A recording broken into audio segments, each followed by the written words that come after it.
Students, आज के इस वीडियो में मैं आपको नया टॉपिक कोऑर्डिनेट ज्योमेट्री स्टार्ट करने जा रहा हूँ। कोऑर्डिनेट ज्योमेट्री में जैसा कि आप लोगों ने 9th में जो पढ़ा था उसमें केवल कार्टेशियन प्लेन के बारे में आपने ये पढ़ा था कि कार्टेशियन प्लेन होता क्या है और किसी भी पॉइंट को जो कार्टेशियन प्लेन पर कहीं पर भी अगर लाई कर रहा है तो उसकी पोजीशन क्या होगी या जो ओरिजिन है ओरिजिन से वह कितनी दूरी पर होगा। केवल आपको प्लॉट करने के लिए, पॉइंट को पता करने के लिए कि किस प्रकार से पॉइंट कहाँ पर लाई कर रहा है इसके बारे में आपने पढ़ा। आज 10th क्लास में जो आपका नया इसी कोऑर्डिनेट ज्योमेट्री में जो टॉपिक है इसमें अब आपको अगर कार्टेशियन प्लेन में आपको पॉइंट्स दे दिए जाएं, वो पॉइंट्स किन्हीं भी क्वाड्रेंट्स में हो और उनके बारे में अगर आपको उनकी डिस्टेंस के बारे में या उनके मिड पॉइंट के बारे में या उन दोनों पॉइंट्स को ज्वाइन करने वाली लाइन को कोई एक पॉइंट अगर किसी रेशियो में इंटरनली या एक्सटर्नली डिवाइड कर रहा है तो उसके बारे में, या फिर अगर 3 पॉइंट्स अलग अलग है उनको लेकर के अगर ट्रायंगल शेप बन रहा है तो उस ट्रायंगल का एरिया क्या होगा। तो इस प्रकार की चीज़ें आपको इस सिलेबस में पढ़नी है। तो आइए हम सबसे पहले कार्टेशियन प्लेन के बारे में थोड़ा सा एक हल्का सा रिवीजन कर लें। आपने लास्ट ईयर जो पढ़ा था कार्टेशियन प्लेन यानी किसी भी प्लेन को एक हॉरिजॉन्टल और एक वर्टिकल लाइन से अगर आप उसको डिवाइड कर देते हैं, मतलब प्लेन में एक हॉरिजॉन्टल लाइन जिसे हम एक्स एक्सिस बोलते हैं और एक वर्टिकल लाइन जिसे हम वाई एक्सिस बोलते हैं, इन दोनों लाइनों को अगर हम लेकर के उस प्लेन को डिवाइड करते हैं तो वो प्लेन 4 अलग अलग क्वाड्रेंट्स में डिवाइड हो जाता है। ठीक है, यानी वो जो तल है वह तल इन 4 अलग अलग भागों में बढ़ जाता है। अब यहाँ पर इन चारों क्वाड्रेंट्स की अपनी अलग अलग पोजीशन होती है। कोई भी पॉइंट अगर किसी क्वाड्रेंट में है तो उस क्वाड्रेंट के हिसाब से उसकी क्या पोजीशन होगी, उसके साइन क्या होंगे। तो यहाँ पर आपको बता दें कि ये जो आपका एक्स एक्सिस है यहाँ पर ये एक दूसरे को एक्स और वाई इंटरसेक्ट करते हैं, ये आपका ओरिजिन कहलाता है। ओरिजिन के जो कोऑर्डिनेट्स होते हैं वो 0 0 होते हैं। इसके अगर हम राइट साइड चलते हैं तो राइट साइड जाने पर पॉजिटिव और अगर हम इसके लेफ्ट साइड चलते हैं तो ये वैल्यू नेगेटिव होती है, बिल्कुल नंबर लाइन की तरह। इसी प्रकार से वाई एक्सिस में अगर हम इस ओरिजिन से ऊपर की ओर चलते हैं तो पॉजिटिव और अगर नीचे की तरफ चलेंगे तो ये वैल्यू नेगेटिव होगी। तो इस प्रकार से अगर हम इन सभी क्वाड्रेंट्स की अगर बात करते हैं तो फर्स्ट क्वाड्रेंट में हमारा अगर देखा जाए तो ये आपका पोर्शन वाई ओ एक्स आता है। इसमें एक्स की और वाई की दोनों ही वैल्यू पॉजिटिव है। इस प्रकार जिसके भी चिन्ह दोनों धनात्मक होंगे, एब्सिसा हो या ऑर्डिनेट हो अर्थात भुज हो या कोटि हो, तो वह प्रथम चतुर्थांश में लाई करेगा यानी स्थित होगा। सेकेंड क्वाड्रेंट की अगर बात करते हैं तो ये आपका पोर्शन वाई को एक्स डैश आता है और इसमें हमारा ये जो x की वैल्यू है यह नेगेटिव और y की पॉजिटिव होती है। तो इस प्रकार इसमें माइनस और प्लस चिन्ह वाले क्वाड्रेंट्स में चिन्ह के अंतर्गत बिंदु आते हैं। तीसरे अगर हम क्वाड्रेंट की बात करते हैं, तीसरे चतुर्थांश की बात करते हैं तो x और y दोनों ही इसमें ऋणात्मक है। इस प्रकार से इसमें जो भी बिंदु होंगे स्थित होंगे उनके दोनों के चिन्ह ऋणात्मक होंगे। इसी प्रकार अगर हम चौथे क्वाड्रेंट की बात करते हैं, चतुर्थांश की बात करें तो इसके अंतर्गत आपका जो आ रहा है पोर्शन वह x को y डैश है जिसमें x की वैल्यू पॉजिटिव और y की नेगेटिव होगी। इस प्रकार से यह प्लस और माइनस होगा। तो इस प्रकार से इन चतुर्थांशों के चिन्हों के आधार पर बिंदुओं को आप पता कर सकते थे कि कौन सा बिंदु किस चतुर्थांश में स्थित है। एक हम थोड़ा सा इसमें आपको एग्जाम्पल के तौर पे चलिए कुछ हम बिंदु ले लेते हैं। जैसे मैंने ले लिया 2, 3, 0, -3, -3, 5। इसी प्रकार से 5, 5,0 -3 -2 2 -4। ठीक, सपोज ये आपके बिंदु है और आपको अगर ये पता करना हो, बताइए किस चतुर्थांश में स्थित है, तो आप इसका पता कैसे लगाएंगे? तो आपको यहाँ पर जो ये चारों चतुर्थांशों की स्थिति आपको मैंने बताई है, उसके अंतर्गत अगर हम देखें तो ये पहला चतुर्थांश होगा, क्योंकि दोनों के चिन्ह धनात्मक है, तो ये हमारा फर्स्ट क्वाड्रेंट हो जाएगा। ठीक है, अब यहाँ पर अगर दूसरे बिंदु की बात करें तो दूसरा बिंदु यहाँ पर अगर देखा जाए तो भुज इसका यानी एक्सिस 0 है, ऑर्डिनेट आपका माइनस में दिया गया है। तो अगर देखा जाए तो यह बिंदु इस प्रकार के, अगर एक्सिसा या ऑर्डिनेट में से कोई भी एक 0 होगा तो वह बिंदु कभी भी चतुर्थांश में स्थित नहीं होगा, वह केवल और केवल अक्ष पर स्थित होगा। तो अगर देखा जाए तो x अक्ष का मान 0 होने के का मान 0 होने के कारण यहाँ पर जो बिंदु होगा यह y अक्ष पर स्थित होगा, और y अक्ष की अगर हम दिशा की बात करें तो यह ऋणात्मक यानी होने के कारण ये ऋण दिशा की तरफ होगा। ठीक है, तो यहाँ पर हम इसको क्या बोलेंगे? यह चतुर्थांश ना बोल करके इसे हम y अक्ष बोलेंगे। ठीक है, और अगर बहुत ज्यादा इसको एक्सप्लेन करना हो तो ऋणात्मक दिशा में कह सकते हैं।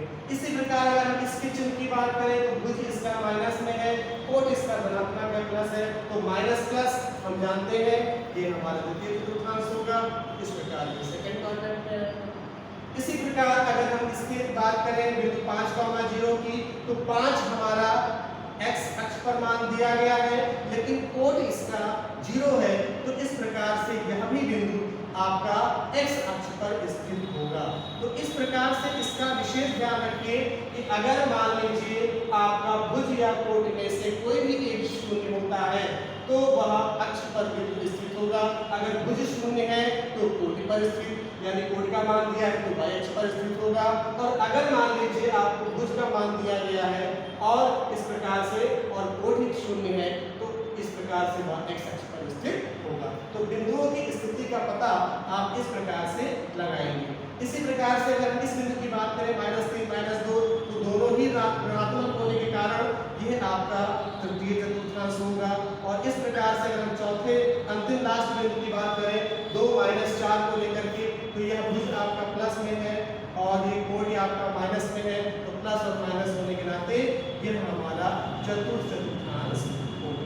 तो इस प्रकार से यह बिंदुओं को निर्धारित करने के लिए कि बिंदु कहाँ पर स्थित है, बिंदुओं की सही स्थिति का पता लगाने के लिए ये पद्धति आपने सीखी। यह आपका 9th के सिलेबस में केवल आपने इतनी ही जानकारी को इकट्ठा किया।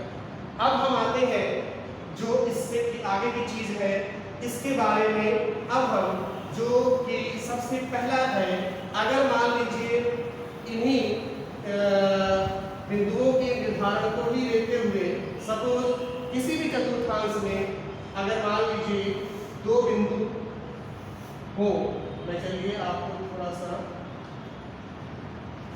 समझाते हुए मान लेते हैं एक हमारा बिंदु यह P है और दूसरा बिंदु हमारा Q। इस P के कोऑर्डिनेट हमारे x1 y1 है और Q के कोऑर्डिनेट हमारे x2 है। ठीक है, अब हमें P और Q के बीच की दूरी को ज्ञात करना है। अब हमें P और Q के बीच की दूरी को ज्ञात करना है। हमें फार्मूला पता करना है डिस्टेंस बिटवीन 2 पॉइंट्स, 2 बिंदुओं के बीच की दूरी। अभी तक तो आपने केवल बिंदुओं का निर्धारण देखा, अब अगर बिंदु आपके 2 हैं तो इनके बीच की दूरी अगर ज्ञात करनी हो, भले वो एक ही चतुर्थांश में हो या एक पहले में हो, एक दूसरा जो है अलग दूसरे में हो या तीसरे में हो, किसी चतुर्थांश में हो, लेकिन उनके बिंदुओं के बीच की जो दूरी होगी उसका निर्धारण हम कैसे करेंगे? तो इसके लिए चलिए हम सूत्र को पहले पता करते हैं। तो यहाँ पर जैसे P है तो हम क्या करेंगे? P से और Q से लंब खींचेंगे। ठीक, मान लिया यह हमारा M है, यह हमारा N है। तो इस प्रकार से दूरी की बात अगर करें तो यह ओरिजिन से यहाँ तक की दूरी यह भुज की है x1 और इसकी दूरी कोण की यहाँ से यहाँ तक है आपकी y। इसी प्रकार अगर हम इस बिंदु Q की बात करें तो यह दूरी यहाँ से यहाँ तक है आपकी x2 और इसकी दूरी कोट की यहाँ से यहाँ तक है y। ठीक, अब हम बात करते हैं कि अगर P से हमें PQ की दूरी ज्ञात करना है तो जिस प्रकार से मैंने P और Q से लंब खींचा x एक्सिस पर, उसी प्रकार से अब हम P से एक लंब खींचेंगे इस QL पर। मान लेते हैं कि हमारा R। ठीक, अब इसमें यह दूरी कितनी होगी इसका निर्धारण कैसे करेंगे और जो QR है इसका निर्धारण कैसे करेंगे, क्योंकि यहाँ पर जो हमारा PQ ज्ञात करना है, एक जो समकोण त्रिभुज हमें PQR मिल रहा है, इसी के अंतर्गत हमें यह कर्ण ज्ञात करना है। तो कर्ण ज्ञात करने के लिए हमें लंब और आधार की आवश्यकता है। अब हम इस भुजा को ज्ञात करने के लिए क्या करेंगे, जो हमारी दूरी यह है उसमें से अगर हम इसको माइनस कर लेंगे तो हमें ये चीज पता चल जाएगी। तो इस प्रकार से यह दूरी आपकी x2 माइनस x1 है।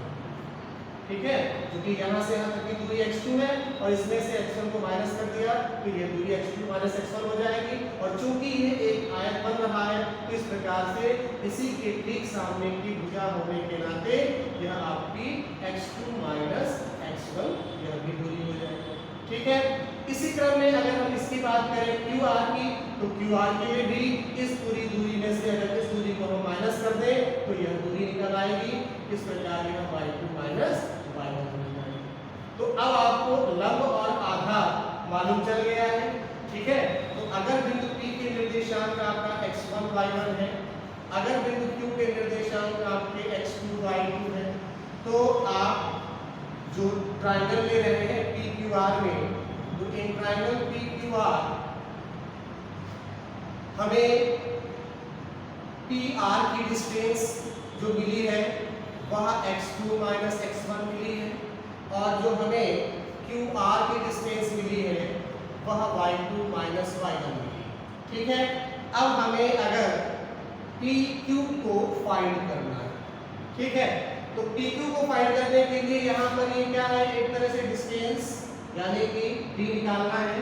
तो इस PQ को फाइंड करने के लिए हम राइट एंगल ट्रायंगल में पाइथागोरस थ्योरम यूज करेंगे। तो पाइथागोरस थ्योरम यूज करने का अर्थ यहाँ पर यानी कि आपको कर्ण का मान पता करना है। तो लंब के आधार के स्क्वायर से आधार और आधार लंब का स्क्वायर और आधार के स्क्वायर दोनों के वर्गों का योग करने पर आपको वैल्यू जो भी होगी मिल जाएगी, लेकिन अंडर रूट साइन के अंतर्गत। तो इसको कैसे लिखा जाएगा, सबसे पहले आप देखिए तो यह अगर आपका QR का होल स्क्वायर प्लस PR का होल स्क्वायर अंडर रूट आपने QR की वैल्यू क्या लिखी है y2 माइनस y1 का होल स्क्वायर और PR की वैल्यू x2 माइनस x1 का होल स्क्वायर। इसे हम x और y के टर्म्स में चाहे तो इसको हम आगे पीछे भी लिख सकते हैं। तो इस प्रकार से फार्मूला यह x2 माइनस x1 का whole square plus y2 minus y1 का होल स्क्वायर भी बन सकता है। या फिर अगर हम चाहें इसमें x1 और x2 के क्रम को बदल दें तब भी इसमें कोई चिन्ह का परिवर्तन नहीं होगा, क्योंकि होल स्क्वायर है। तो अगर ऋणात्मक वैल्यू भी होगी तब भी वह वैल्यू धनात्मक ही आपको मिलेगा। तो इस प्रकार से इसका जो फार्मूला है, या तो आप x2 minus x1 whole square plus y2 minus y1 whole square, या फिर इसको इन शॉर्ट आप x1 minus x2 whole square plus y1 minus y2 का होल स्क्वायर भी कह सकते हैं। तो इस प्रकार से इसका फार्मूला इस प्रकार से निकाला गया है। तो आपको तो मैंने ये फार्मूला निकालने का तरीका बता दिया, किस प्रकार से दो बिंदुओं को आपने अगर उनके कोऑर्डिनेट्स आपको पता है तो उनके बीच की दूरी कैसे निर्धारण करेंगे। तो इसके लिए जो आपका फार्मूला है, इसी फार्मूले का प्रयोग करके आप उन बिंदुओं के बीच की जो दूरी है उसे आप पता कर सकते हैं। और दूरी हमेशा धनात्मक होगी, ऋणात्मक आपको अगर मान लीजिए मिलता भी है तो उसको आपको धनात्मक में ही लिखना होगा। चलिए एक हम इस पर कोई प्रश्न ले लेते हैं जिससे आपका थोड़ा सा यह क्लियर हो जाए कि किस प्रकार से हमें यह काम करना है। इसी पर आधारित आपकी जो एक्सरसाइज है NCERT में वो 6.1 होगी। जिसे आपको करना होगा। तो चलिए हम एक प्रश्न इसमें से ले लेते हैं। सपोज अगर कोई दो बिंदु है, मान लिया, मैं आपको एग्जाम्पल के तौर पे ले रहा हूँ। मान लीजिए कोई बिंदु ए है जिसके कोऑर्डिनेट्स ए बी और एक बिंदु बी है जिसके कोऑर्डिनेट्स माइनस ए माइनस बी। ठीक है, हमें इसमें से इन दोनों बिंदुओं के बीच की दूरी ए बी ज्ञात करनी है।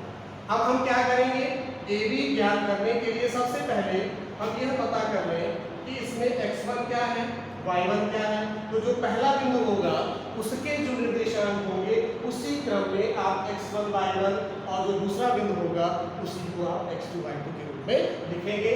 तो ऐसा लिखने से आपका काम थोड़ा आसान हो जाता है, चिन्हों की गलतियां कम होती है। तो आपको चलिए x1 के रूप में यहाँ पर क्या मिलेगा a, y1 के रूप में आपको क्या मिलेगा b, और इसी क्रम में आपको x2 के लिए यहाँ पर माइनस है और y2 के लिए यहाँ पर माइनस है। तो इस प्रकार से हमें सारे मान मिल गए। अब हम आते हैं फार्मूले के लिए। तो हम जानते हैं since AB is equal to under root x1 minus x2 whole square plus y1 minus y2 whole square. चलिए वैल्यू पुट करिए। x1 की जगह पर a रखेंगे, x2 की जगह पर माइनस a है तो यहाँ पर माइनस और माइनस से प्लस a हो जाएगा होल स्क्वायर, प्लस y1 की जगह पर आप b रख लेंगे और माइनस y2 का साइन माइनस में है तो ये प्लस का हो जाएगा b। इस प्रकार से हम देख रहे हैं कि इसमें जो a और b दोनों के चिन्ह धनात्मक होने के कारण यह जुड़ जाएगा। तो 2a का होल स्क्वायर प्लस 2b का होल स्क्वायर, और इस तरह से आपको सॉल्व करने पर 4a square plus 4b square मिलेगा। और अगर इसमें देखा जाए तो 4 आपको कॉमन मिल रहा है। इस प्रकार से अंडर रूट में a square plus b square आपको 4 कॉमन लेने के बाद आपको इस प्रकार से मिलेगा। और 4 का स्क्वायर रूट निकालने के लिए इसको आप बाहर ले आइए तो अंत में फाइनली आपको जो आंसर मिलेगा 2 under root a square plus b square. तो इस प्रकार से आपको आंसर सॉल्व करना है। ठीक है, तो कहने का मतलब है जो पहली एक्सरसाइज आपकी एनसीईआरटी की बुक में क्वेश्चन दिए होंगे वो आपके डिस्टेंस फार्मूले पर होंगे, और डिस्टेंस फार्मूले को किस प्रकार से सॉल्व करना है आपको डेरिवेशन में फार्मूला बता दिया। आपको फार्मूला ड्राइव करना नहीं आपको पेपर में पूछा जाएगा, लेकिन कैसे फार्मूला आया है ये मैंने आपको बता दिया है। इसी फार्मूले के बिहाफ पर अब आपको इस एक्सरसाइज के क्वेश्चंस को लगाने हैं और आपको लगा करके ये देखना है किस प्रकार से यह सॉल्व आपको करना है। साथ ही साथ जो भी आपकी समस्या होगी इसमें से जो आपके इम्पोर्टेंट इस एक्सरसाइज के क्वेश्चन होंगे वो मैं आपको ऑनलाइन के तहत मैं उसको समझा दूंगा क्लास में ही। बाकी जो टॉपिक वाइज जितने भी इसमें टॉपिक है उसका मैं वीडियो आपको बना करके साथ साथ उस पर कुछ ना कुछ एग्जाम्पल्स भी आपको देते हुए, ताकि आपको ये चीज़ क्लियर हो जाए कि किस प्रकार से टॉपिक में क्या चीज़ कैसे करनी है और आपको ये चीज़ समझने में भी आसानी हो। ठीक है, तो आज के लिए इतना ही। अगले वीडियो में हम लोग फिर दूसरे फार्मूले के साथ